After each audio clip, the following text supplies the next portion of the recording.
Sometimes ஒரு 10 பேரை நம்மளை அப்ரிஷியேட் பண்ணால் கூட யாராச்சும் ஒருத்தர் கொடுக்குற ஒரு நெகட்டிவ் கமெண்ட் வில் கீப் எக்கோயிங் in our mind.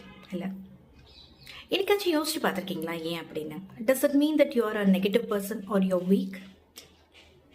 This is because of the survival instinct that is believe to be inherited from our ancestors. அவங்கெல்லாம் அந்த காலத்தில் காட்டில் வாழ்ந்தப்ப they had to pay more attention for dangers and threats like predators to survive basically. அல்ல, அதனால நம்ம brain is like wired to detect dangers quickly, to notice pain more than peace. அதனால தான் யாராச்சும் நம்ம கிட்ட இன்சல்ட்டிங்காக பேசினாலோ இல்லை நம்மளை ஹர்ட் பண்ணுற மாதிரி நடந்துக்கிட்டாலோ உடனே நம்மளோட பிரெயின் அதை த்ரெட்டுன்னு நினச்சி அதுக்கு மோர் இம்பார்ட்டன்ஸ் அண்ட் அட்டென்ஷன் கொடுத்து அந்த இன்ஃபர்மேஷனை டீப்பராக ஸ்டோர் பண்ணி வச்சுக்கும், to keep us safe and to protect us from future hurt. இதே ஒரு பாசிட்டிவ் திங் ஒரு காம்ப்ளிமெண்ட் அப்படின்னா அதில் எந்த த்ரெட்டும் இல்லைல்ல, அதனால் அதுக்கு லெஸ் ப்ரியாரிட்டி தான்.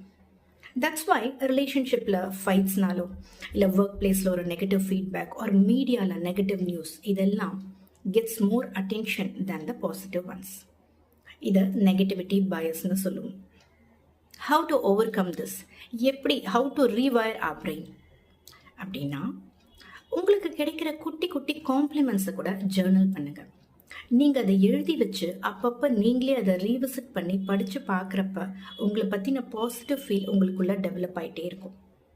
B kind to yourself, don't be too harsh on yourself, don't criticise or judge yourself too much. So whenever next time your mind sticks to the negative, take a break, ஒரு deep breath எடுங்க. அன்னைக்கு நடந்த ஒரு positive திங்கை பற்றி யோசிச்சு பாருங்கள். Because positivity doesn't come automatically. எப்படி நம்மளோட பிரெயின் நெகட்டிவிட்டிக்கு டியூன் ஆயிருக்கோ அதே போல் we have to train our brain for positivity. சரியா?